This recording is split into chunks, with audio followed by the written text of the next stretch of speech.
cool session. They just, yeah. Excuse me, everybody. I think it's time to start. It's 5 after 5, so I'm going to mute everybody and then turn it over to Mark. Thank you, John.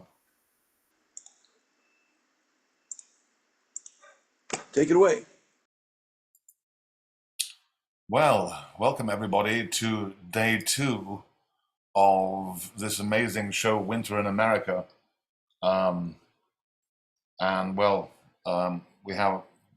We'll hand it over to Roxi at some stage to go a little bit deeper into what the anthology is about. But before then, let me introduce my co-host, Cassandra Atherton, who's an award-winning prose poet and international expert on prose poetry.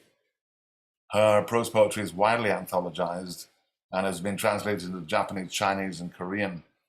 Cassandra has published more than 30 books and is currently writing an illustrated book of prose poetry on the Hiroshima Maidens with funding from the Australia Council and the Victorian government.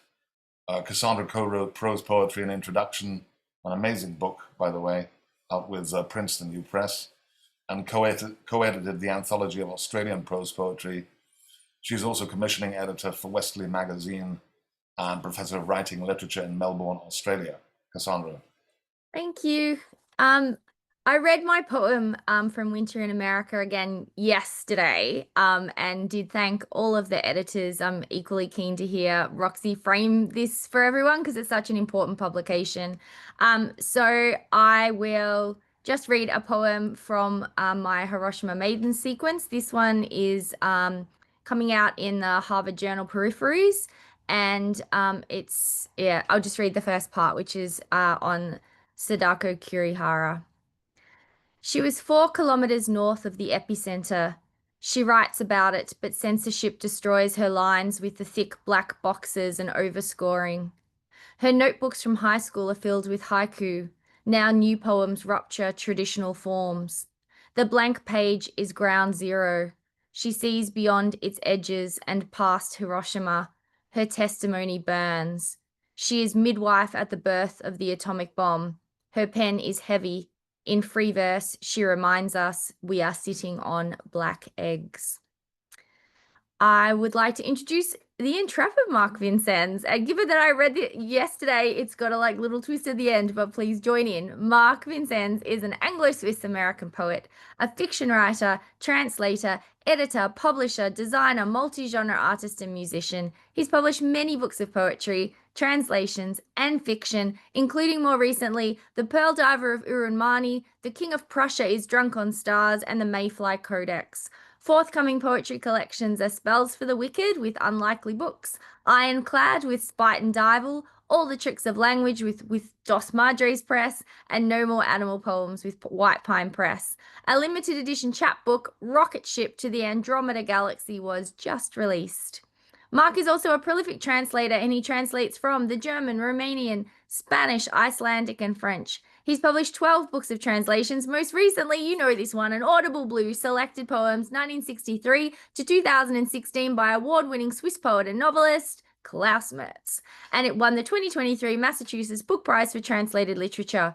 His newest book of translations, In the House, Still Light by Klaus Mertz, is forthcoming in the fall. His own work has been translated into many languages. I hear you calling out German, Chinese, Japanese, Russian, French, Italian, Spanish, Romanian, Greek, and Icelandic. He's currently working on a novel entitled The Age of Occasions. Vincennes is editor and publisher of Mad Hat Press and publisher of New American Writing. Here we go, people. He's lived all around the world, from Brazil to China to Iceland to India. He was born in Matilda Hospital on the Peak in Hong Kong, but he now lives on a farm in rural western Massachusetts overlooking Herman Melville's Greylock Mountain, Melville's inspiration for Moby Dick, where there are still more. Here we go. Will it be bugs? Will it be mammals? You never know. It's going to be woodlouse hunters, spined microthena, and twice-stabbed lady beetles than bipedal earthlings. Mark, I love a bug. I love a spined microthena. The first two were actually spiders. Ooh, excellent. We have lots of spiders in Australia, so I'm all over that. Yeah, I was debating the Black Widow today, but I decided against it. Probably wise. You got a poem, please? I have several short ones, my translations of Klaus Mertz, the Swiss poet. And I think also some of them resonate very much so with what's going on at the moment. Showers and storms. These clammy days in July immerse you in your ancestors' sweat. In the evening, across a cooling countryside, you return home, scythes draped over your shoulders, over salt-encrusted, hardened shirts. And yet, the thunder in your head remains yesterday's thunder, a gentle echo of that great childhood torrent. Precious night. New moon. The door to the past leans open. Clear images step forth. A series of fortunate occurrences rumble for a few moments under the sternum. Grand Hotel du Monde. Alone at the dinner table, and I feel quite tranquil in my own seat.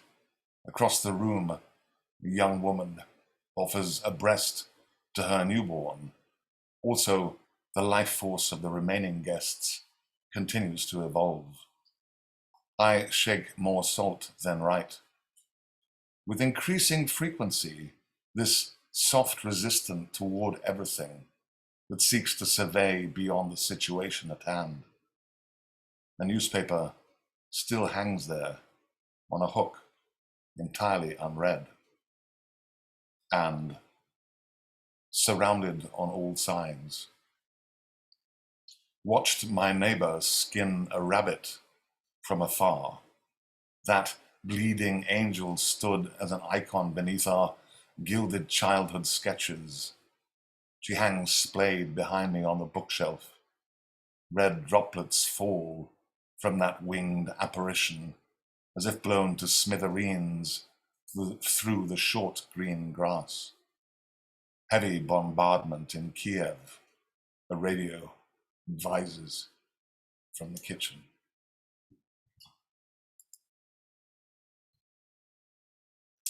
And now, let me hand the mic over to Roxi. Let's hear more about this anthology and what you guys are doing in the future as well. Thank you, Mark. That was a beautiful reading. It's perfect for today in Santa Cruz, where it's just raining very gently, and we need it.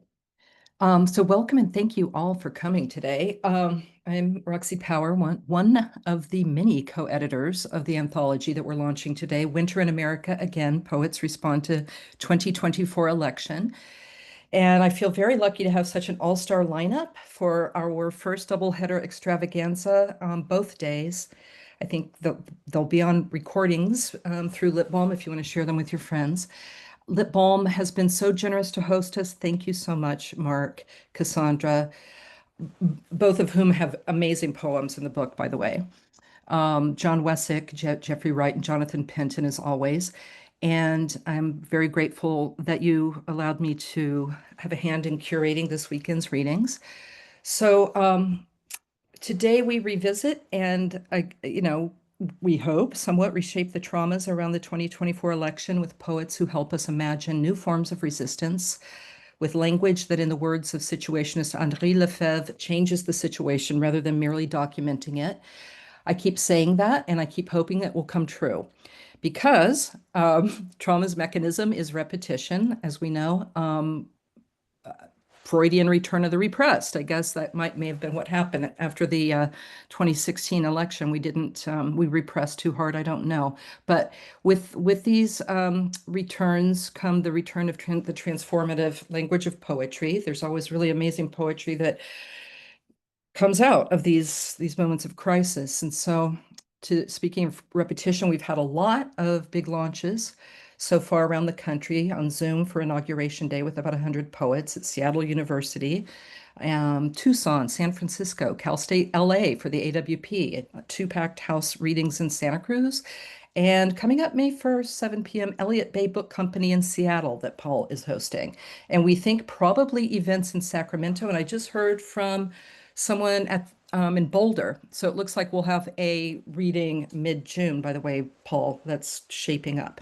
So how it all started, Katie Sarah Zale, who I hope shows up today, is writing Sam Hamill's biography, wanted to do a book in the spirit of his Poets Against the War.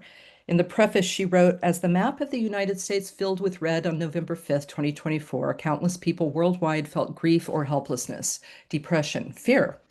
It is the task of the poet to call things by their proper names. We asked poets to respond to their feelings about the election, to reflect deeper than conscious anger.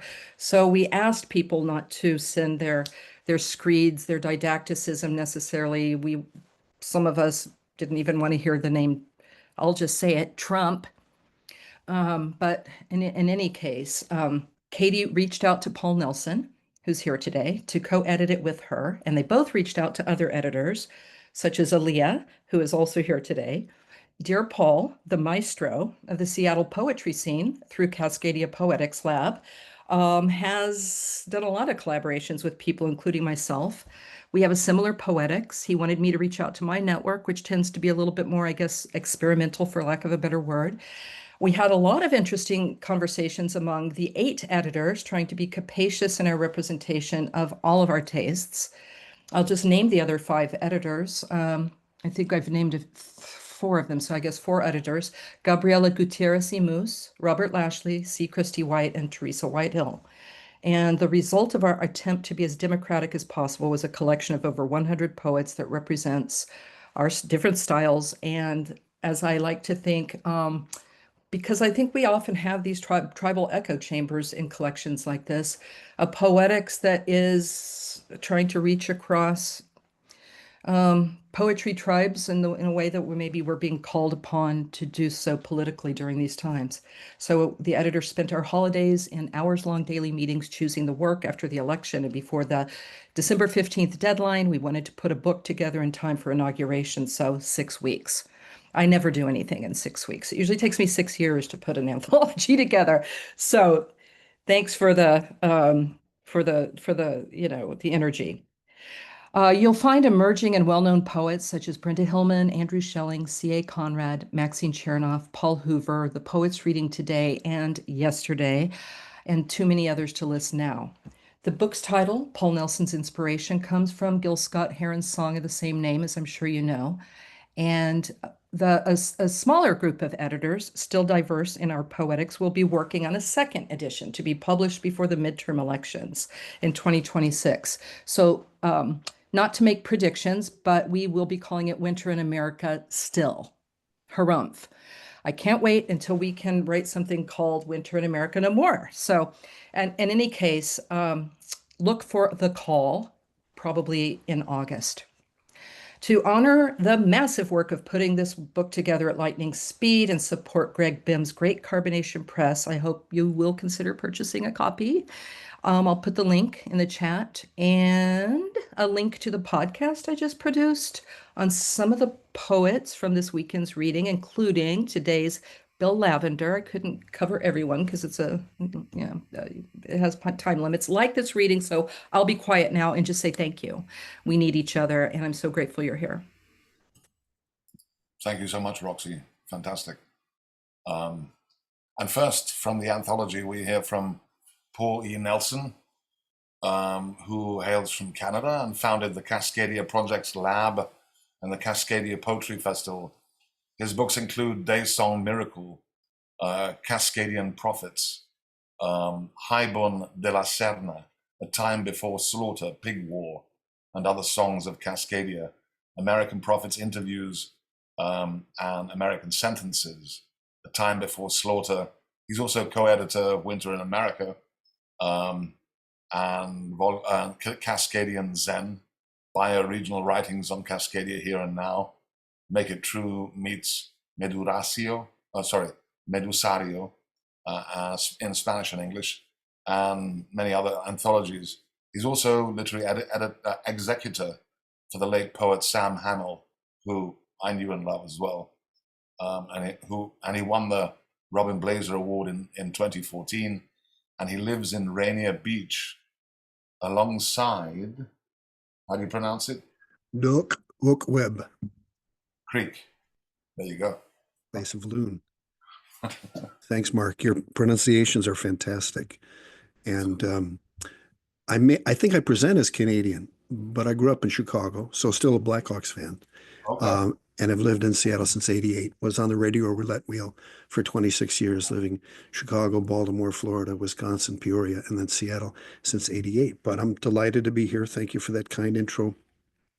Cassandra, thanks for having us here for 2 days now, promoting this book. We're very grateful for this. Roxy, thanks for opening up this to your community to us. We were earlier today in Brooklyn. Well, we weren't physically there. We were there via Zoom at the Brooklyn Society for Ethical Culture. And so we're getting to dip our toes in other communities. And I think that's what this work is about. It's about organizing. It's about finding like-minded people who don't believe in shipping citizens or non-citizens outside of the country, who believe in habeas corpus. Do we have to go back and start to defend the Magna Carta? Well, apparently so. So here we go. I'm going to read 3 different things. First, something from the book. Second, something from a recent day song, or a day-long writing ritual. And then something older. And I'll talk about them as I get into them. The first one is honoring Wanda Coleman, who, had she been alive today, would have a thing or two to say, and to channel the spirit of people like Wanda is, I think, what poetry is about in large part. So this is sort of the title poem in a way, Winter in America Again. Wanda's words were, when under the gun, who has time to keep a war journal? So lays down the task for reality government 2.0. WWF style FBI and CIA ought to scare the lion-hearted. Yet here we sit, wonder how the common people prosper, how withstand bomb cyclones of the atmospheric and cultural, make friends with all enemies within. We once called it intersectionality and found harmony lacking, though Brenda said Occupy gave us clues. In partial November sun, we seek allies. Winter's but one season, though this one's run set for 1,461 days, not counting last days between the neoliberal and the WWFification of we the people. An eagle at Zazen's end in need of breakfast, past the candlelight guide's Thursday meditation. Vow to harm nothing here. Vow to enter Dharma gates, one of which may be this winter again in U.S. America. This is not bottomless dark. There is no bottom, but sky. No, sky can't be nourished with what the small intestine won't need. No beginnings except after endings we must respect, choking on the fumes of the neoliberal. Du Fu watching the auras gold and silver grace nights. Michael reducing it to a graph. Olson pleading the polis which he knew somehow in the 50s was eyes. Joanne in the Bolinas backyard quail counting the last days of eco-poetics. Worried nature poetry is Brenda's definition of eco-poetics. And with each whiff of worry redirected into the prayer rug, we remember our vow to free the numberless beings. The crow murder hightailing it to the roost before the bomb cyclone. The Doug Fir smashing the empty metro bus. Those who would guard congressional bathrooms rather than legislate for the polis. So goes the end of empire, which can't withstand the depths of the Aquarian age or whatever juju stands in the way of he who won't be named and his cabinet of predators. My war journal has just begun, as you are my witness, and as history attempts to repeat itself in the home of the brave. Now to a project that I've been doing for a couple of, I think going on 3 years, picking 2 days a year to write a day song in the spirit of Pierre Joris, his Canto Diurno, and Bernadette Mayer, her Midwinter Day. And I had the good fortune to interview Pierre to talk about this and put that on YouTube a couple of years ago. And so I've been writing these generally around Labor Day and around Imbolc. And this past Imbolc I wrote on the day itself. Imbolc in the pagan tradition is when spring begins, February 1st. And so I'll read a hunk of this because it begins to get into the Dharma position, the situation where we find ourselves right now. And there's a reference to Ikkyu in this, the Zen priest from 15th century Japan, who was a very interesting Zen priest, not your run-of-the-mill guy, the crow with no mouth. My Dharma name is Ryokan, and that's how this starts. Dear Ryokan, it is 5:38 a.m. The 75 micrograms of levothyroxine and the 5 micrograms of liothyronine mixed with remnants of last night's late sharp cheddar Dan ordered, and so help establish the Dharma position of this 2025 Imbolc, day 89 of winter in America. We've been punting through our neoliberal haze and trade wars with anyone who gets on the wrong side of the American caudillo, he of likely PSP form of frontotemporal dementia. Yet this moment itself, already liberated, and life's an attempt to keep up with the Dharma, keep up with the unity of being time. Uji was Dogen's notion, as if some kind of sacred voiceover from 13th century Japan, yet eternal and present and flexible as a mandala liberated from pheromones and festooned with sharp-leafed holly. I string the body electric, free this divine sound nimbus to make any moment of music an ungovernable shoot that changes one's blood, was sung on one such potent occasion. Honor the spirit of Bridget, oldest god in Tuatha De Danann, queens, kings, druids, bards, warriors, healers, another name for us, the god folk for which we'd been waiting. Just in time for may you live in interesting times, just not a polycrisis and whole systems transition under the dualities keep snagging they who can't be bothered with individuation, flailing for the innate sovereign slipped out from the average citizen's grasp. How assonance could fix you there in the proper Dharma position. The sun at 12 degrees of Aquarius. The bodies of 67 U.S. Americans fished out the icy Potomac River, the most fatal U.S. airplane crash in 24 years. The control tower at 50% staff. Winter in America again. Peace isn't luck for 6 years. Stand facing a silent wall until the U of your face melts like a candle, said the crow with no mouth.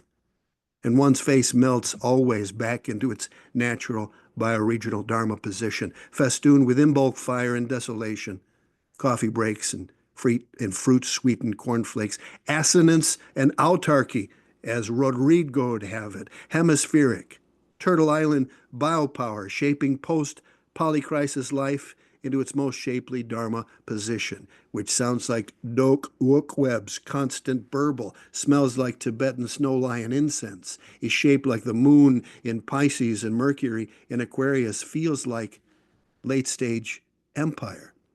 Impure, he almost typed, hoping for enough face melt to meet the demands, opportunities of this particular Dharma position, total thyroid medicine absorption, and enough patience to wait for red wings, Indian plum, regime change, and Satori. Amen.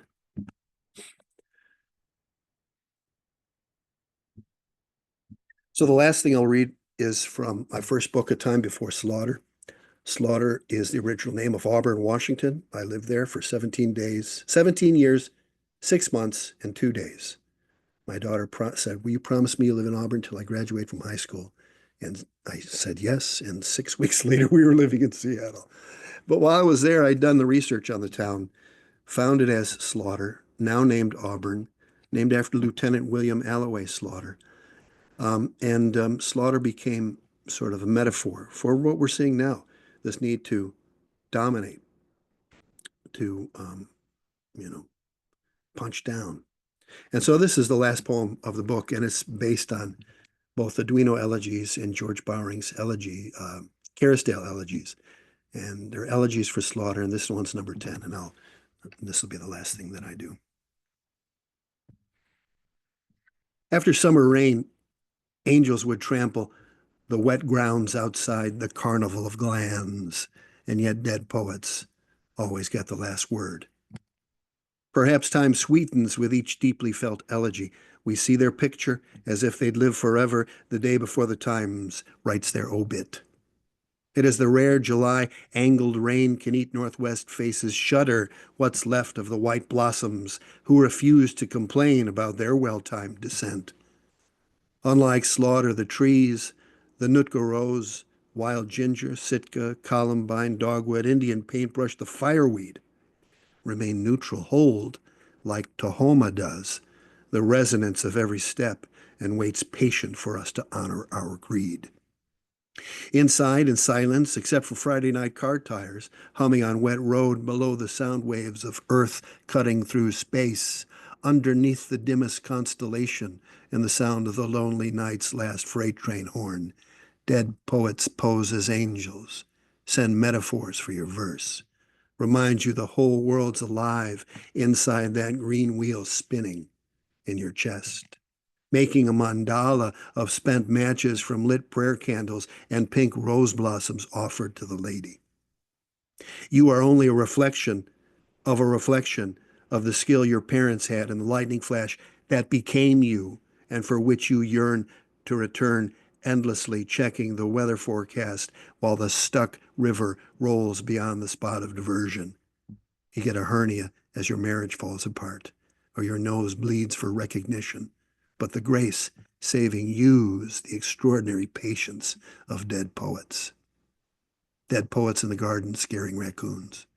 Dead poets animating the cat's eyes for a moment, moving molecules to drop white blossoms for your amusement.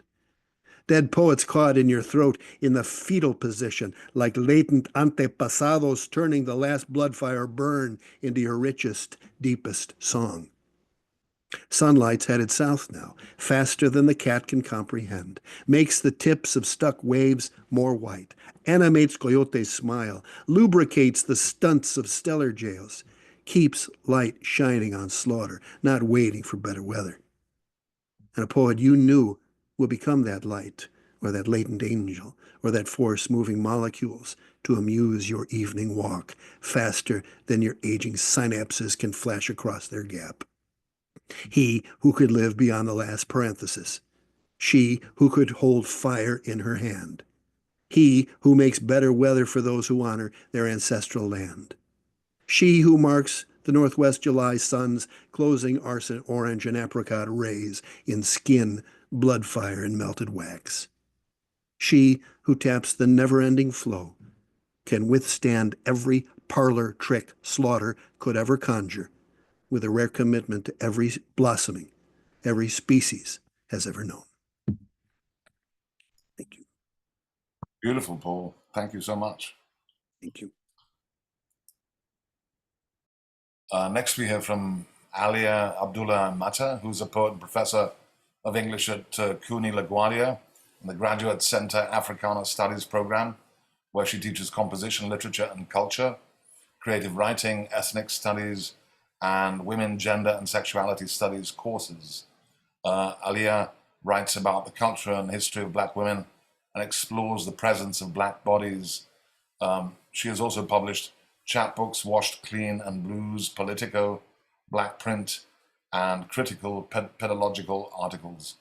Allia is working on a collection of poems inspired by archival and field research in South Carolina and Georgia, funded by a CUNY Bresci grant. Welcome, Allia. Thank you so much. It's so nice to be here with everyone. Thank you, Roxy, for inviting me and for being a comrade in all this, and Paul as well. And I just want to note that I have been so focused on listening. I can't even type anything in the chat. I'm just like, I feel like I'm in poetry church, you know? So I'm like in it, you know, and I'm you know, you'll hear probably a little, but the whole time I'm mute, I'm like, right? So just, oh, beautiful, beautiful. So I'm going to read a couple of things. I like to start with, I don't want to start with my poem in the book because I want to kind of read a invocation that I like to read when I start. Only yesterday, I was salty sweet. I was blue black. I was blue black shine in starry night sky. Savannah oak trees make me nervous. Something changed. Suddenly I was raining blood. I saw sun. I heard clouds speak rain and thunder. I touched African rivers and spit diamonds. I changed. I changed how I ran. I changed how I see the sun. I walked to the river and spit blood. Some say this is good. Some say this is bad. I say this is sound and smoke. All I want in this moment is to smoke a sweet and tangy Cuban cigar and dance to the sweetness of Ibrahim's voice at the Buena Vista. I want to go to the shores of Tanzania and write poems. I want to weep until my pain turns pink. I feel like the wind is crying and she wants peace. I want to soothe the wind and feed her pink cotton candy. When I leave, I will tell no one that I may have hated people that I'm supposed to love. When I leave, I will tell the world that the love of sons will save your life. Tomorrow, I want to be teal and black. I want to run down the street for miles shouting poem after poem after poem. I want to ask Nanny if we should have stayed marooned in the Jamaica hills, never to assimilate. I am different and I am the same. I am blue-black ocean water and I am the color of water and sky. I am a Black woman, and I am a mother of Black sons in Babylon. I am star sparkle, and I am sunshine. Thank you. Now I'm going to move to the poem. I'm going to read the second poem in Winter in America. Wake work. 1. When I was young and subject to heartbreak, I cried my almond-shaped eyes to red, swollen slits, chain-smoked cigarettes out the bathroom window for 2 days, wrote poems on toilet tissue, cooked dinner for my 3 sons, made banana split sundaes, and tucked them into bed, turned toilet paper poems into sermons on loose leaf to heal my heartbreak, pen and ink eulogies read over the kitchen sink like people do at wakes, talk about love acts like the bad shit never happened. After the kitchen sink, flicks of my red Bic lighter torch the letter and burn the bad shit all away. 2. This is America. My people be heartbroken since 1619, ringing freedom and liberty bells, burning things and hauling ass north, east, and west. To escape Jim Crow, colored only water fountains, train cars, lynchings, and the South. White supremacy on repeat, down south and up north, broken, beat up, and burned by America over and over on repeat, looking for democracy in the voting booth, on Harlem street corners, and at the Mississippi courthouse, in red, white, and blue promises of liberty, justice, freedom, and peace, never had the chance to grow after assimilation, integration, civil rights, Black power, and cultural nationalist movements, the return to segregated separation. And what of Black women's bodies? My people be burnt, tired, bone dry, and looking for the rain to wash away and burn racism all away, waiting for Jah to come to end oppression and rule equality. You should know, America, we who believe in freedom will never rest, and we who know winter in America will never rest. Exodus, movement of my people.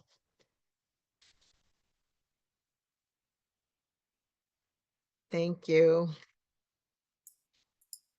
Thank So you. it's interesting because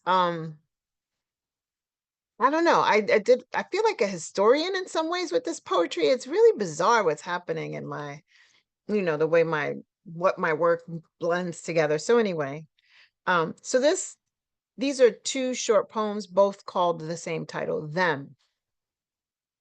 Them.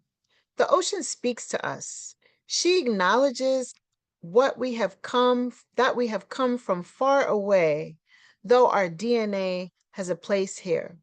She soothes our ferry ride through her turbulent waves towards this island, the island of our past and present. We return to the door of no return. We return to the door of no return. We return to the door of no return. We walk along the island to the door. Cave vendors shout at us to buy their things: acrylic and watercolored paintings, wood carvings, sculptures, and pure shea butter, fried fish cakes, multicolor beaded bracelets, anklets, and cowrie-shelled items. Their shouts are insensitive to our first walk on this island after so many years away. They see and do not see. They see we are the Blacks from the West. They do not see that we are of them or their lost kin. They see Washingtons, Lincolns, and Franklins, Western currency changed to Central African francs. They see capitalism. They do not see our tragic separation or lost histories. They see dollars, francs, and trips to America. They do not see how hard we have worked to come home. Them. I met a woman on the ferry with the cutest bald black baby. He smiled at us and let us touch his pudgy feet. She asked us if we were co-wives to my friend's husband, said we would make good co-wives and that polygamy strengthens the community. We played with her baby and said to ourselves, she crazy. This woman on the ferry had a market stall on the island. When we found her later, after the libations for our lost souls, after the walk through the caves, the touch of loss, drizzled blood and tears, the gloom of bondage and our breakdowns from the doorway, staring at the ocean waves bubbling up at us, and those imaginary ships through that door of our return. We brought some of her trinkets, smiled, and made small talk in French, though she never asked us how it felt to be home.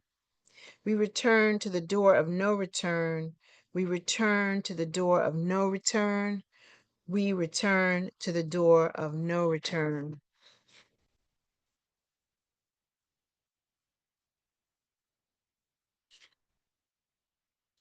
I think that'll do it. Thank you so much. Thank you, Allia. Amazing. Thank you. And next we hear from Bill Lavender, who is a poet, novelist, and publisher in New Orleans. His most recent book is My ID, published by BlazeVox in 2019. His novel, 3 Letters, was published by Spike and Duyvil in 2018. And many other books of his were published by Black Widow, Trembling Pillow, Chax, and Poets and Poets Presses. He is also the founder and proprietor of Lavender Inc., Dialogos, and the co-founder of the New Orleans Poetry Festival. Welcome, Bill. Hi, thanks. Mark. Very, very soon, I hope, I'm going to have another book coming out from Mad Hat. That is right. That is right. So we'll see. I'm going to read from that insane project today. So my poem in the book is from a long project I've been working on since January 6th, 21, in the day of the insurrection. I had this notion to write my way through St. Augustine's City of God. And I just happened to start the project on that day, on the day of the insurrection, and immediately started noticing these strange parallels between what I was reading and what I was writing about. And so it became this sort of complicated melding of current events, current politics, and the Augustine text. I could use up all my time simply explaining it to you, so I'm just going to stop there. Except to say that where I'm reading to you from is toward the end of the Augustine text, and he spends the last chapter trying to convince us that the resurrection, when Christ comes again, will be physical. And he rails against those who thinks it will be that it's metaphorical or something like that. Now he believes in the actual resurrection of the body, and I think the rest of this becomes clear as I read. So I wrote this May 5th, 24, when Bobby Kennedy's brain worm was in the news. So the brain worm. The brain worm in the nation's cranium is confused, self-diagnosing its dysphoria and paranoid fantasies, hallucinations of self excreted by a munching parasite. But after the general resurrection, says Augustine, clarity shall reign. There shall be no lust, which is now the cause of confusion. And all of us shall be resurrected with bodies of strapping 30-year-olds like Christ upon ascension. And even aborted fetuses, even the deformed, the retarded, even amputees and those burned alive, even decrepit old beggars like me and Sister Natalie, all shall rise in the vigor of young manhood. And to resolve a certain confusion among colleagues and competitors, Augustine adds, the female members shall remain adapted not to the old uses, but to a new beauty, end quote, leaving no doubt that women shall rise as women and fit for new use, and not as men like us, and just as we men and we women shall be resurrected from our chthonic final place, the brainworm shall rise from the dark cave of the mortal mind to become a radiant halo lighting the face of its ultra-handsome host.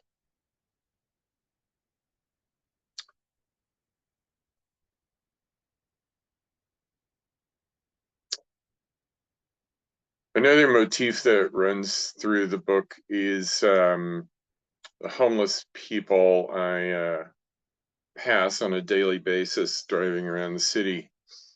And I got to know this one homeless woman, and she calls herself Sister Natalie. I actually mentioned her in that last poem.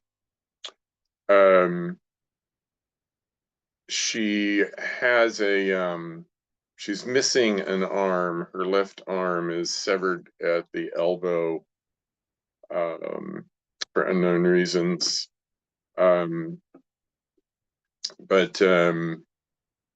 So this is about her. This is sometime last summer.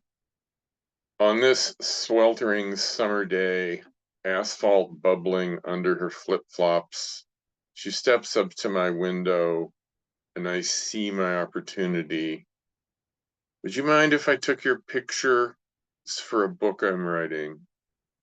Ah, sure, she says and poses exuberantly, bouncing her cardboard sign like a pom-pom in one hand and waving the stump around in a little dance as if to summon the lost arm to fly from wherever it may have fallen, on land or in the sea or in primordial pools of molten lava, back onto her body to make it whole again.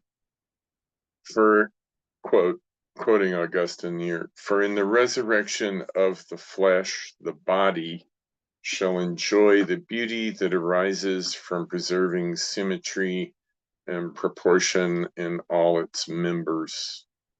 End quote.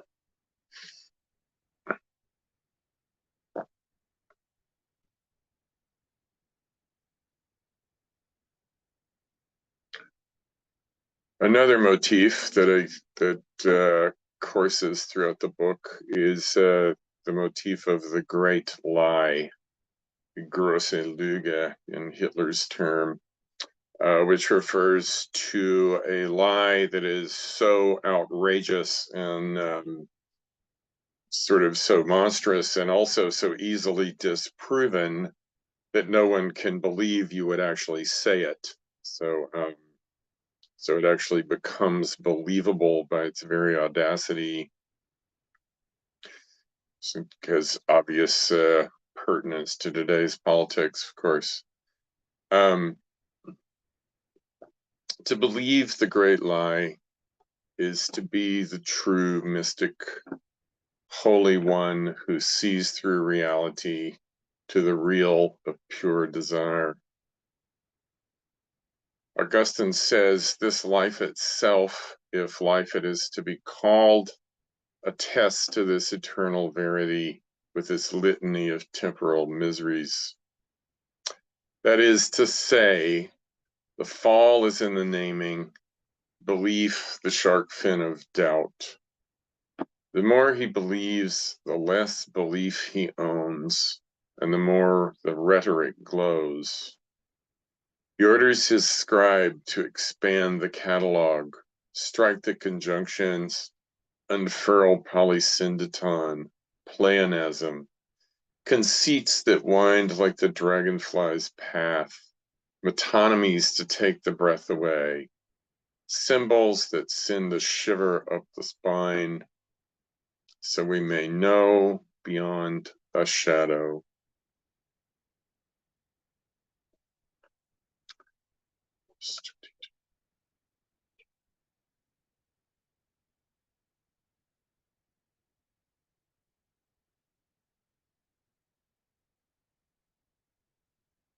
Okay, one more, and then I'll close with the poem that's in the book. As that floating island of garbage, the Trump campaign, girds its loins for the final week before Erection Day, Trump winking to Mike Johnson, sharing a little secret, maybe the new plan to fight global warming by dismantling NOAA. And the city brings in state cops and wildlife and fisheries to liquidate the tent city under the freeway and divert distraction of the rich white girls, 700 million total economic impact, following Taylor Swift to the Dome. A mass movement of joy. They say Tail donated thousands of styrofoam meal plates to the newly homeless. Spiritual felicity. Dopamine crowd surf, and everyone looks just like you.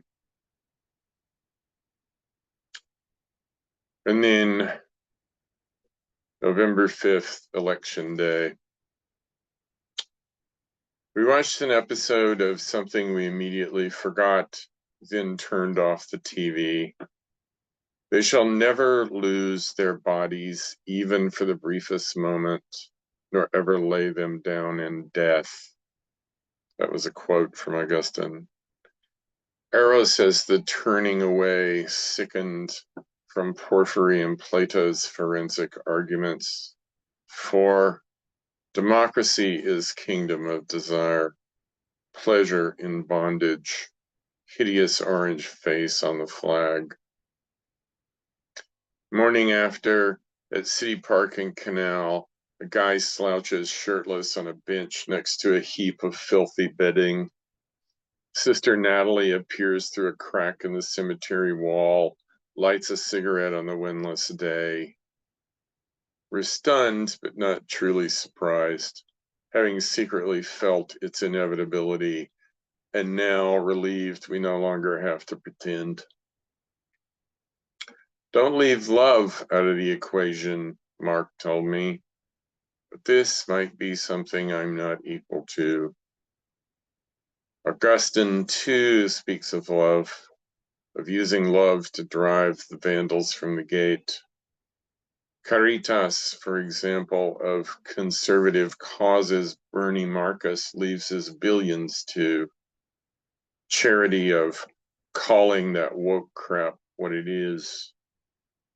And as Trump assembles his cabinet, who's rubbing their palms? Or does it really matter which fungible token sits at which Office Depot desk?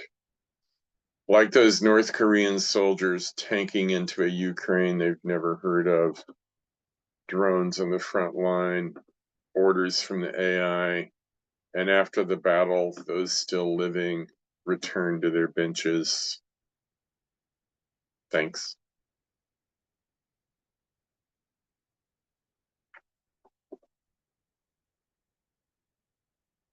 Thank you, Bill. Mhm. No one returns to their benches, really. Next, we hear from Petra Kuppers, who is a disability culture activist and a community performance artist. Petra's fourth poetry collection, Diver Beneath the Street, investigates true crime and eco-poetry at the level of the soil, bringing together life and death. Came out in 2024. Her previous collection, Get Botany, was named one of the top US poetry books of 2020 by the New York Public Library and won the Creative Book Award by the Association for the Study of Literature and the Environment. Petra teaches at the University of Michigan and was a 2023 Guggenheim Fellow and is a current Just Tech Fellow working on planting disabled futures, virtual reality community performance. Check it out at www.petrakuppers.com. We'll put it in the chat. Welcome, Petra. Thank you so much. Thank you. I'm so glad to be here. Thank you so much for having me, Roxy and all the editors. Thank you for allowing us a place to just hear our voices and have our voices vibrate together. So I'm just so glad to be here. And I am here right now in a little Airbnb in the UP of Michigan, Upper Peninsula. I just arrived here like 20 minutes before the reading began. So it's really lovely to be here on Odawa territory and see the spring yet again. You know, down in Southeast Michigan, where I normally live, the spring has already sprung. And here we're just at that moment of emergence. So, and it's good to remind ourselves that there are these moments of emergence all the time. They come again and again and again, no matter what we get up to. I'm here on a little tour of crypt drifting, and we just had today, I just come to you right now from a delicious crypt drift at the Chippewa Nature Center, you know, with both white settlers and indigenous folks, like drifting with the trees. And we went on a dream journey together to the roots of the trees that have been standing here for a very long time, who remember terrible toxic loads on the Chippewa River, who remember mills, who remember Dow Corning and the chemicals. And we were touching in with them and touching in with their aliveliness, the fact that they're still around, and that even if the trees do begin to fall down, they now begin to nourish young trees, you know. So again, I'm sharing that energy with you. That's the energy within which I was moving today. Yeah. So, and that's the energy I hope to bring to the poetry I share with you now. So I'm going to read you 3 poems from The Diver Beneath the Street. And here's one that is in our collection. It's called Coventry Street, Detroit, and it has a little epigraph that tells us something about the precarity of the world. The black mold fungus, Strachybotris chatarum, was originally discovered on the wall of a house in Prague in 1837. The average person, and that includes you all, inhales at least 40 conidia fungus spores per hour. So let's take a breath, everybody, and welcome ourselves to a very alive world that includes many fungus spores. So here we go, going into a house on Coventry Street in Detroit. Action! I zoom into the vulnerable opening, quiver shot. Curb is a bump, tender green clad, a carpet thick, dry patches, razor burn. Over the occluded lines of sidewalk, gray engraving into riotous weeds. Sun shines on my back, birdsong in the city, world smells open, rain fresh, steaming. My lens finds the first stoop. Cut. Pan to the banister, peels, skin flakes, dry, long strips, old paint, emulsified, durable metal, lead resists moisture for a time, now fragment, fly, get away, fly with the wind, disseminate, go. Action. Sneakered foot crashes through splintery wood. Rebalance. A teenager's locks billow into my viewfinder. Crash's echo finds birdwing beat, beat inside, crawl, clamor. Cut. A heavy lock. Red rusty close hasp over medium density plywood, door-shaped, window-shaped, anchored against release. Action. A mold spore wings through the crack between the crumbly window frame and new board, angles at a cocky tilt into the wind. Cellulose sated, the fungus spore twirls, scents, drifts toward damp, the open, and slips with heaving sigh down toward inner tree. Branches welcome to tiny endpoints, round apples wet and shaken with oxygen's embrace. It binds itself to the wall. A painting, memory of a home, nods on its growing stalk. Cut. Camera on the back of teenager on the move. Laughter peals in my ears, race to next delivery station. There we go. An image of our Detroit homes. So let's see, I'm going to another one now. I'm going to a different location. I'm now in Ypsilanti, this little Rust Belt town where I live, Ypsilanti, Michigan. It's halfway between Detroit and Ann Arbor in many different ways.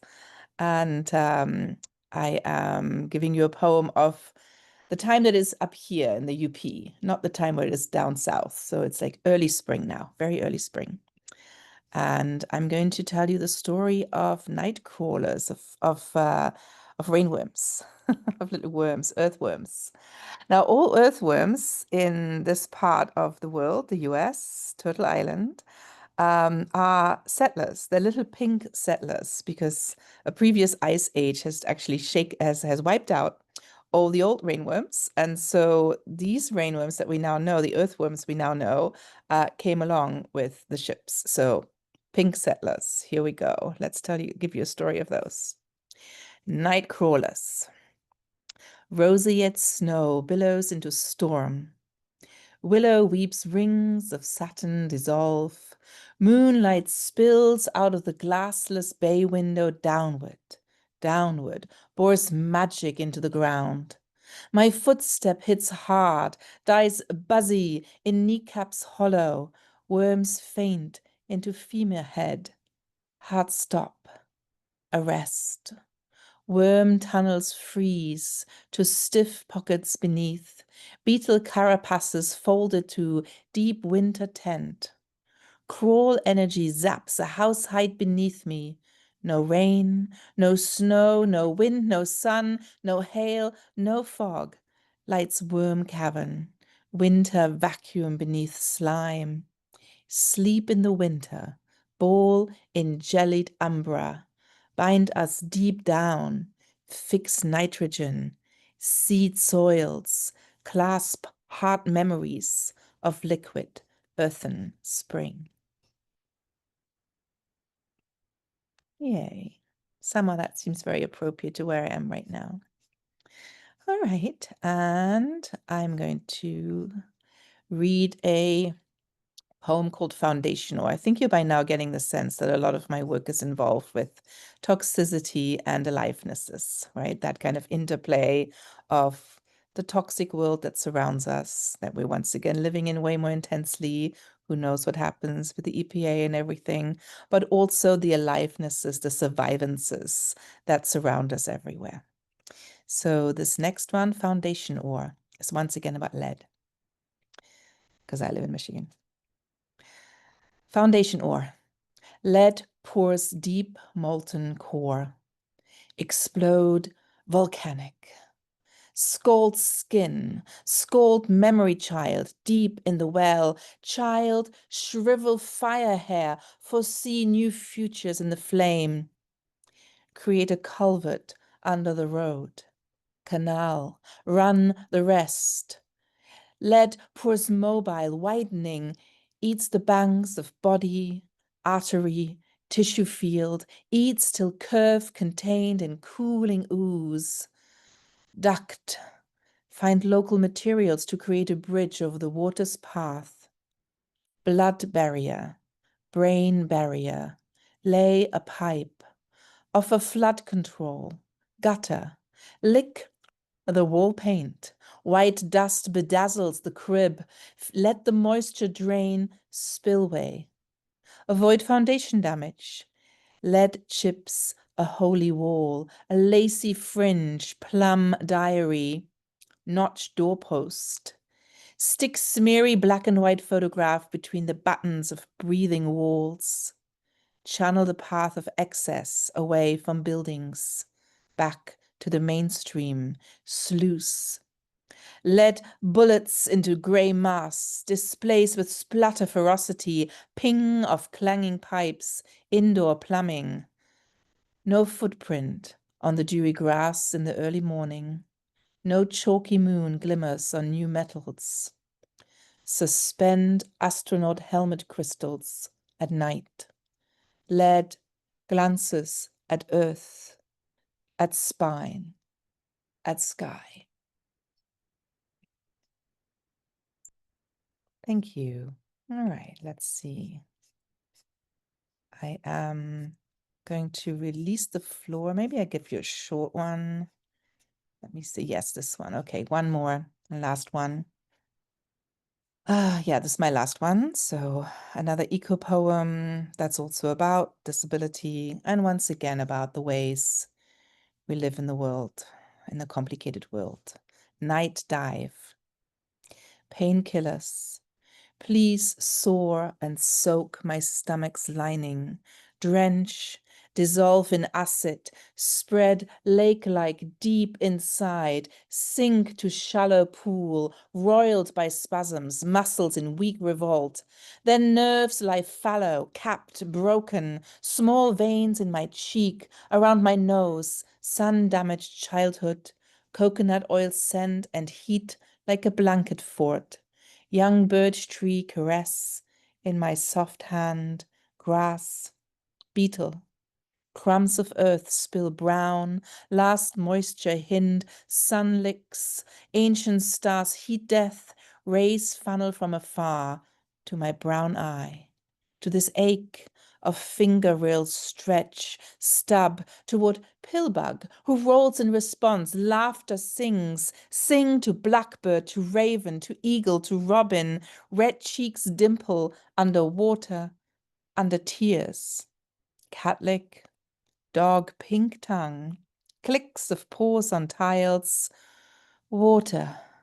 Spray this thin mud, wash away salt and sand and clay, lavage, thin acid, eat this pain, nudge, invite, call to spider, fly, earthworm, caterpillar, to roar a hospital, support of care, hum,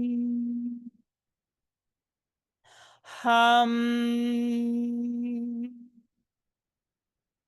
Air filter unit, oxygen, janitor's tread, mop slurp, night beeps, thrills, laughing gas, to stop, to stop, to stop, to stop. Thank you, everybody. Namaste, Petra. Vielen Dank. Next, we hear from the person that has helped curate this fantastic show, Roxi Power, who is a poet, performer, and publisher, whose book, The Songs That Objects Would Sing, was published in 2023. She co-edited Winter in America, and founded the transgenre anthology series Viz Inter Arts at the University of California, Santa Cruz, where she teaches. Roxi podcasts and organizes readings for the Hive Poetry Collective on KSQD 90.7 FM, Santa Cruz. And she performs live film narration or neo-benshi around the country. She received an AWP Intro Award and has been published in American Poetry Review, Black Warrior Review, Puerto del Sol, Seneca, and many others. And she received an MFA in poetry from Cornell University. Thank you so much, Roxi, for putting this together.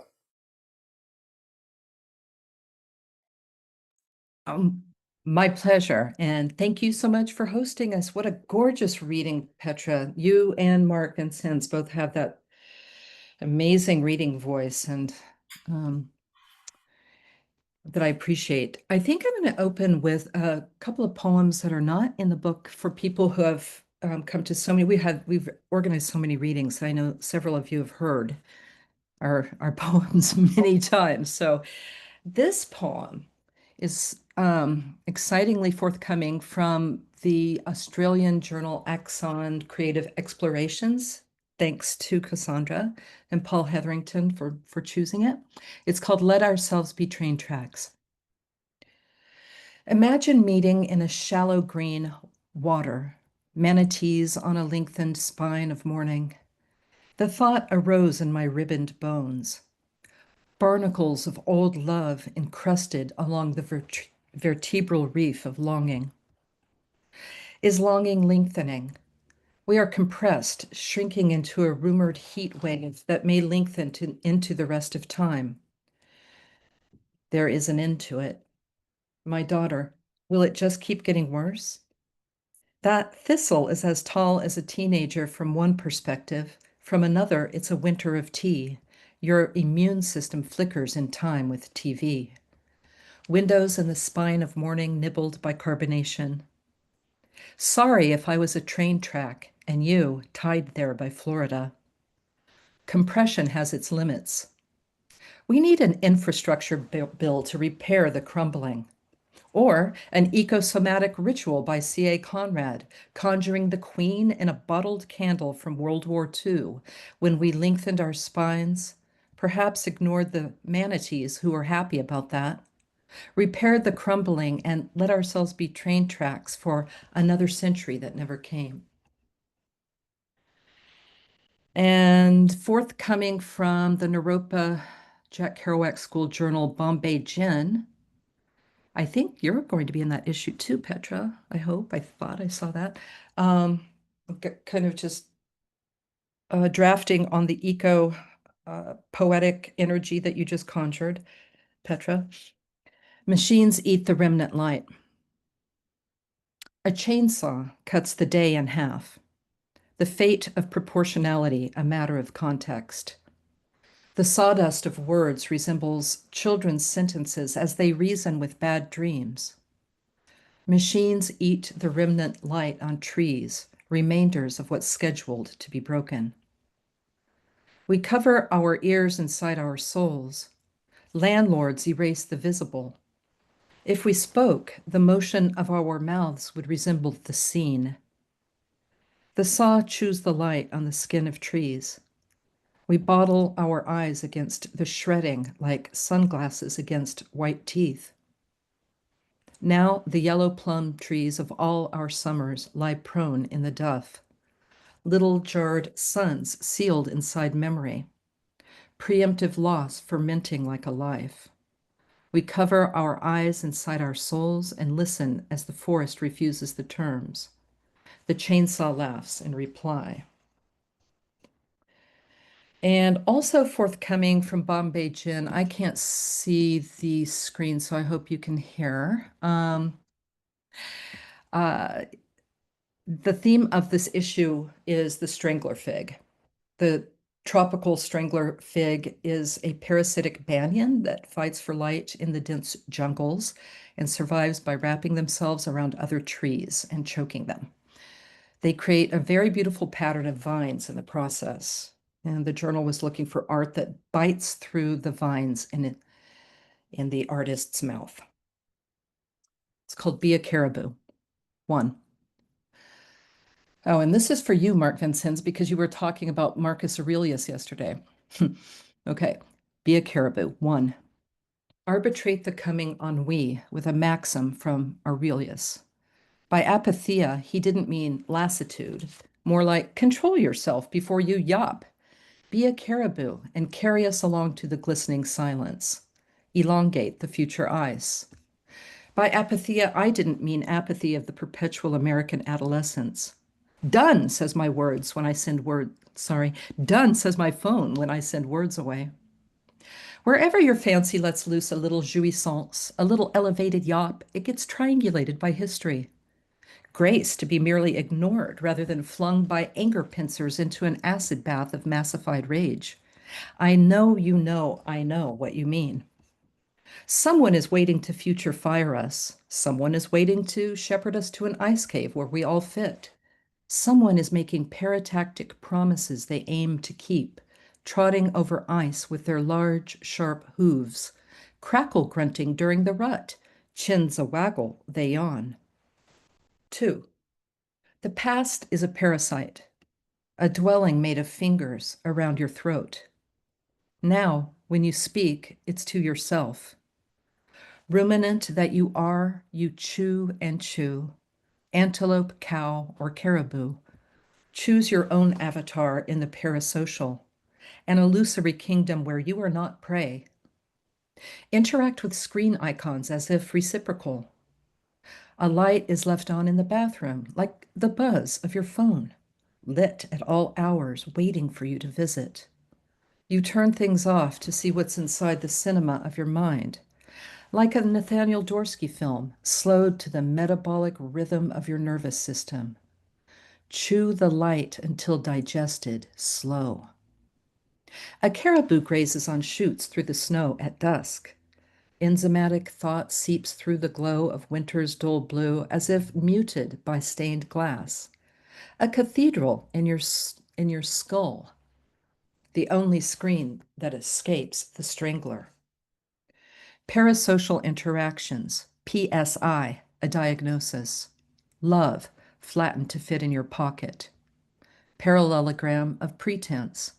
A physiology of flickers, all aflutter in your cortex where all the best flicks are, even the regurgitations. Chew that with your 4 holy stomachs. Call grace by its nickname, diastole, a pause from pressure of news, data blocked as bird flu seeps in silence. Valves may back up, spill over the banks of this mitral life. Submit to this draining.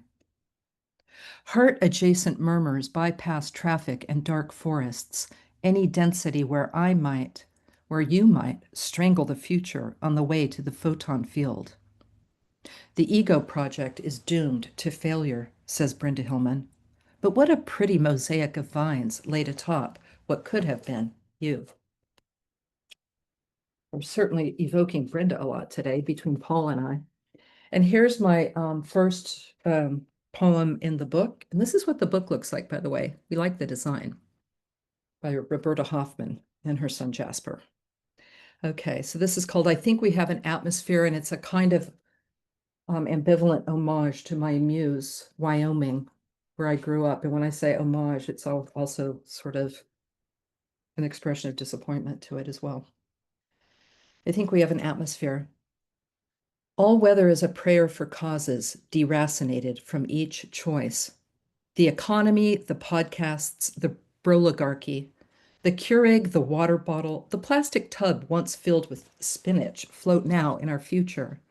Nylon nets catch in the throat. Untangle that. Such interiority is generic now. If x-rayed, we'd all be a hose so tangled we may end up united in the undertow, just by chance. Inside our own weather, we tumble like semis down the Ho Chi Minh Trail, as they call I-80 in Wyoming, the Great Basin guffawing at us all. The greenery changes with each new rest stop, like switching channels, as if we're in control. The upper registers of trees dance, watch over us in the gust. Can I dance with Republicans? Some prefer earth, wind, and fire. So, yes? How it felt in eighth grade when you weren't quite cute enough and they made sure you knew. There's a standard. Poodle who knows how to win. It's my party. I'll incite if I want to. He did grab the wheel, but not hard enough. Noose waits for any flickering spectacle, a site-specific installation for a metaphorical neck. Ours. It's why I can't sleep mornings. The thinness of that stem holding up the flower of my head as it sinks into the fog, willing to be shaped to the insurrection in one's mind. It leaves an imprint with clues for why they're clawing their way back to 1955, why we fetishize the moment between winning a war against fascism and walking the Cold War path toward it. Democracy by any other name.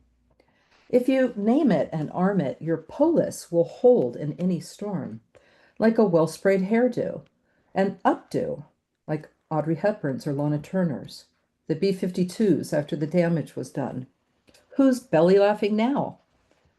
It's been a nice long sleeping ride in the back seats of their Cadillacs where we've been allowed to sit silently in their atmosphere, breathing their Marlboro air.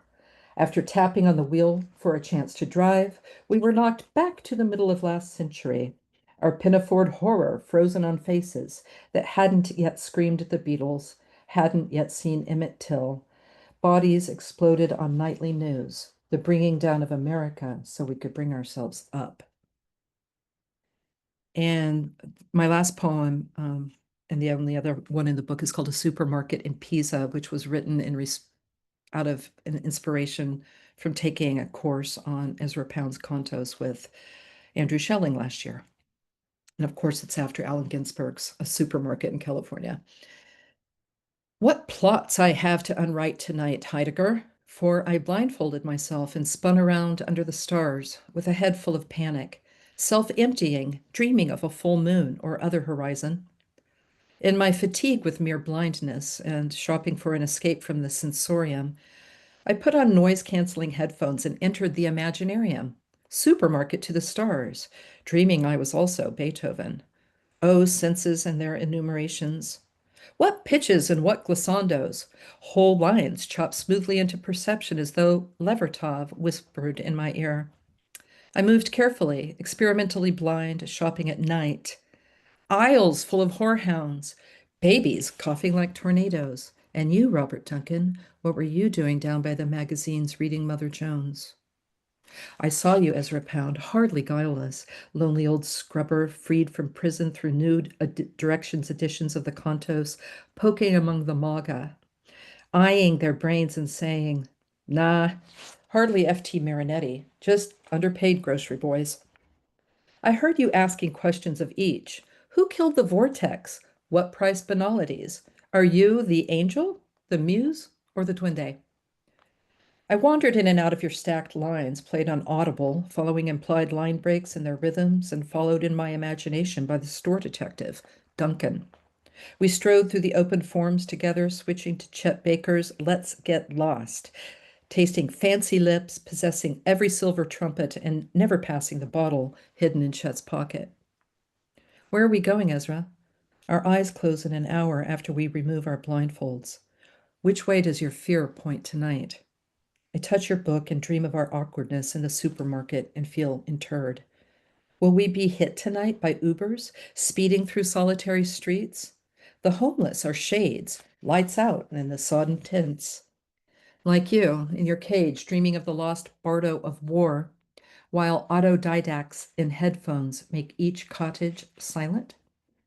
Ah, feathery gray bird, lonely old Latin and Mandarin teacher, what Idaho did you leave when Mussolini quit killing his fairies and you got out on a bank smoking a pipe and stood watching the boat you missed disappear on the tracked waters of the Grand Canal?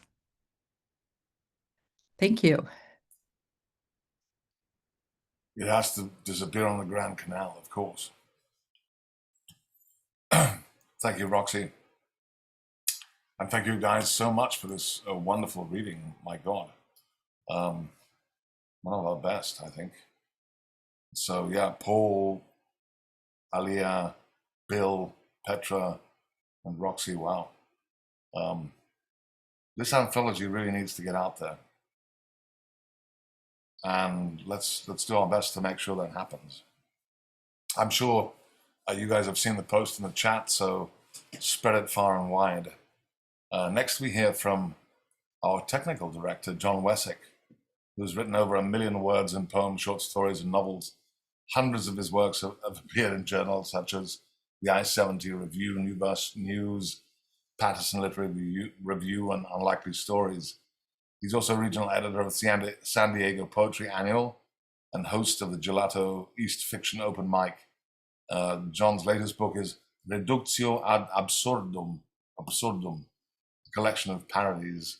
He lives in Manchester, New Hampshire, and longs for gene editing to bring giant wombats back from extinction. John. Thanks, Mark. You pronounced that title just as well as that river in Washington. Here is a found poem that I hope will act as a kind of vaccination. It's called, May I Offer You a Moral Panic?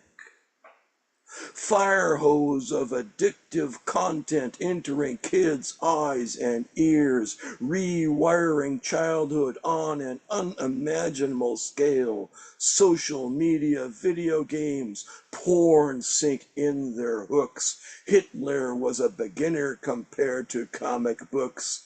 Batman stimulates homosexual fantasies with Robin standing legs spread, genitals evident, imposing sick values on our children. Gruesome video games, warriors ripping out hearts, heads and spinal columns, role-playing games, demonology, witchcraft, voodoo, murder, rape, blasphemy, perversion, satanic rituals, cannibalism and Satanism, porn rock profiteers, lyrics explicit, violent and glorifying of drugs, marijuana the real public enemy, violent narcotic, unspeakable scourge, destroying youth with dangerous hallucinations, shocking violence and incurable insanity, real rapes on film sold in the marketplace, women covered in filth, feces, blood, semen, sexual assaults after death, tortured for viewers' pleasure, 5-year-olds sold to devil worshippers, witches chanting to summon the devil, human and animal sacrifices, sodomizing small children, teachers chopping up animals, clubbing a horse to death with a baseball bat, sacrificing a baby in church and making children drink the blood, dressing as witches, flying in the air, urinating in children's mouths, children shown to sharks, follow the breadcrumbs to the ritual murder of Christian babies, their blood used for matzah and pizza dough, Western civilization at war, Islam's totalitarian way of life searing our cultural fabric. We don't want the smoking gun to be a mushroom cloud. Spike-collared pit bulls tear at anyone in their path, screaming passerbys take cover on top of cars. 2 enraged animals rampage through a supermarket before police shoot them dead. Bred for violence, pit bulls wreck neighborhoods as surely as prostitutes or drug dealers. They're eating dogs, they're eating cats.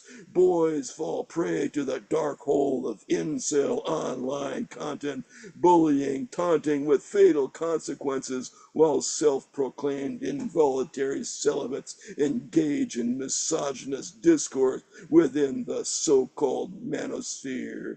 Pornographers' rights take precedence over parents, giving malevolent free rein to prey on our children. Walls keep God away from schools, but can't lock up pushers, thieves and murderers, criminals. Civil liberties must end when an attack on our safety begins. The real wall of separations we need are prison walls. dislodge traitors from every place. They do their traitorous work. If we don't get back to God, he will judge America like Sodom and Gomorrah. The storm is coming. McCarthyism is Americanism with its sleeves rolled. Wow. That Holy was a shit. tour de force. It's a lot before breakfast on a Sunday morning here, though, John. It was wonderful. Thank you so much. Perfect for today's reading. Mark, did you want to say anything? I wanted to say, wow. Kind of disgusting and interesting at the same time. I don't know if the disgusting outweighed the interesting, honestly. We love a bit of abject here. That's what we do. But yeah, I mean, it has to be said, right? It has to be said. Yep. Let's. We've already, gone through this wonderful American winter, which I think I just keep on seeing the Game of Thrones thing, with the zombies, the ice zombies coming along. American winter. I don't know. American autumn would be nice, I think. It's always nice there, isn't it, in autumn? Bit of autumnal leaves falling. We're in autumn here in Australia. Next, Mike Folds is going to read for us. Maybe it will be as abject, maybe it won't be, but it'll be from his futuristic space that he comes in from. Philippa, Mike, what have you got for us today? I have a short poem. Well, actually, it's not real short. Called "Water is Glass." We edit our ways through the literary mist, cut slack for the cold spring of memory, so clever to grasp, so desperate to store. Our hands redden with the freeze. A thin stream of glass caught and swallowed finds its way to our gullets. We swear we can't feel it, or we can feel it. Cold liquid, frozen light. That morning we raced into a February snowfall, cupped handfuls of white diamonds into our mouths and felt them melt like candy hearts. And the cold spring flowed like the freeze of age into our bellies, teasing them with clove tea, our bellies singing, bellies hungry, bellies thirsting to taste that cold spring water just once more. Our transparency is apparent to all who saw. This is a living thing, you ask yourself, looking at the unusual precision of shape and color pulsing on the page in front of your eyes. So many like it pulled together to form your face, and still you find it more wonderful than strange. The children, gleeful, pulling back the elastic bands of slingshots while they stare into the camera lens, and then the men with sunglasses and guns. The cruising gangs in top-down convertibles with nowhere to go but round and round. The women with arms around each other's waists, a communion in black and white to share their pain. No grief where the child suckles one breast and pets his stuffed animal suckling on the other, while the father sleeps beside them, content in the cold running waters of their spring. That's it for today. Thank you very much. Thank you so much, Mike. I love you kept the winter theme going, but there was some really powerful imagery there. So many kind of beautiful, powerful moments to disturb us. Thank you. Thank you so much. Next, we have Vicky. We don't know what she might do. Oh, no, I do know it. She's going to do something feminist for us today, I think she said. Vicky. Hi there. Just a very short prose poem, and it's titled Out for Blood. Her love for other species lulled her into a false sense of security. You must not expect an accord where priorities differ in their ranking. For instance, the wolf wants to eat you, but you may not wish to be consumed in this way. What to do? Diversionary tactics may assist. For example, offer him grandma and see how he charms her with his hairy chest and vulpine smile. At least his teeth aren't false, even if his smile is. Anyway, she will be happy with her last memory of ecstasy. Meanwhile, run for your life, but beware the woodcutter who offers you help. He has his own priorities too. Thank you so much. That was so Angela Carter-esque. I Yeah. absolutely loved it. And just so people know, I do not wish to be eaten by a wolf, just in case that comes up. Thank you. Love it, Vicky. Next, we have Cynthia, if she's still around. Is she still here? No. She just popped off. Just missed her. What about Katie, Sarah? Have we... Katie? Katie? Katie! Hooray. Oh, we had you and then we lost you for a second. Now you're back. Perfect. Now I'm back. Yes. Hello, everybody. Yes, I'm a little late, but thank you for welcoming me to read. So I would like to read one by someone else in the book and then a real short one by myself. Is that okay? This one's by Holly Hughes. It says, on this election day, I elect the soft rain.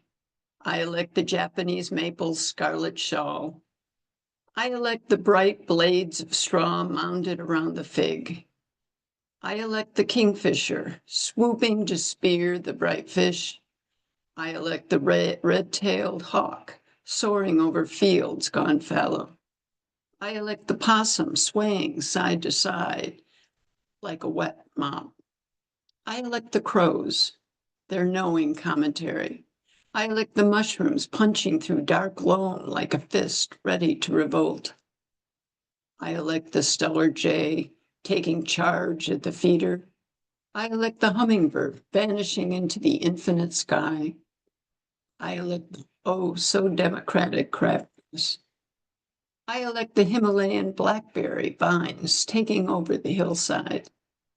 I elect the salal, slick with rain, the Douglas fir sighing with the wind, the big leaf maple, her generous catcher's mitt leaves and ample arms.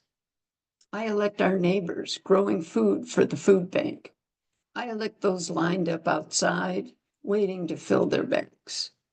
I elect the voter sitters, the vote sitters, vote greeters, vote thankers, vote getter-outers, all who believe in one voice, one vote.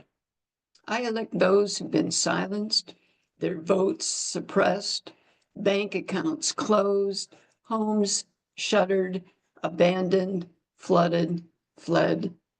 I elect those who waded up to their knees to feed their animals, who scrambled onto rooftops to await a helicopter, carrying their cats and dogs.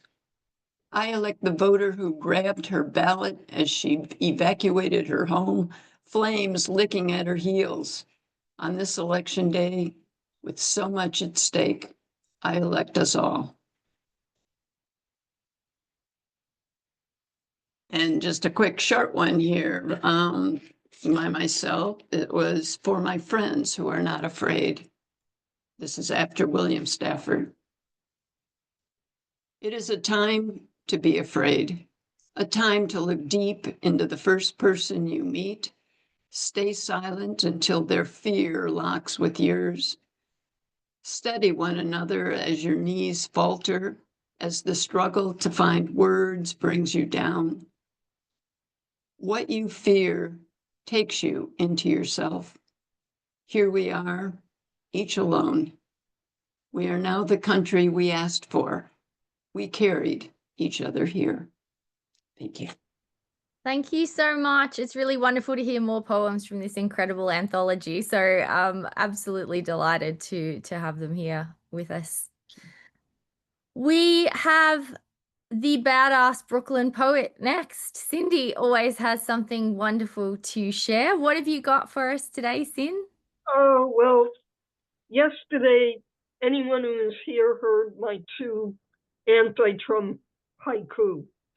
So today it's time to haiku Elon. 3-line haiku. Chanel number 5 is infinitely sweeter than Eau de Musk. You're right. He is totally on the nose.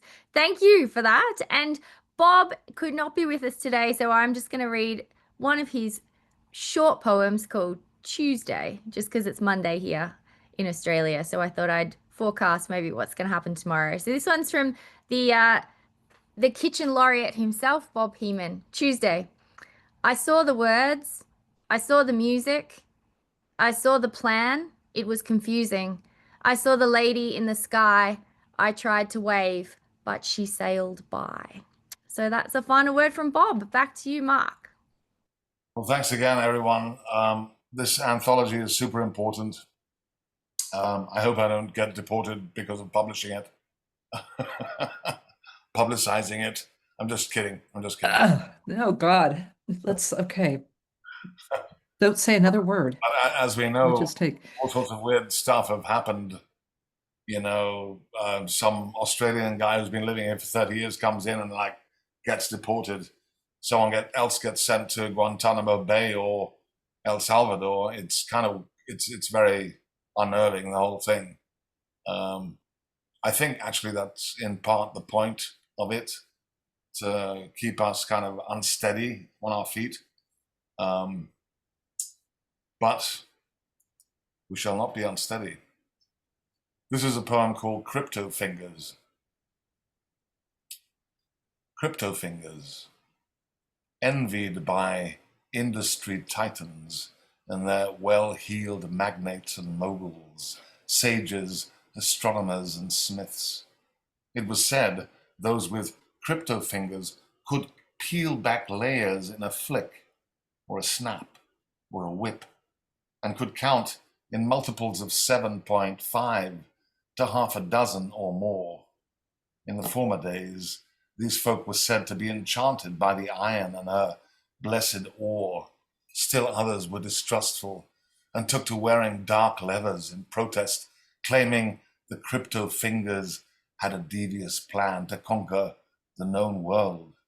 Several great leaders and industry titans intervened, promising great abundance to all in the form of further luxuries to soothe sinking souls. In the end, of course, once again, a common sense and a practical self prevailed, and the crypto fingers were left to their many useful devices and necessary contrivances. Thank you, everybody, for an amazing show today, and we shall see you next time. What's the date, Cassandra? I think it's May 17. May 17th, right, with Hal Levinson and his crew. Thanks so much for joining us today, and lots of love and poetry, and we'll see you on the flip side.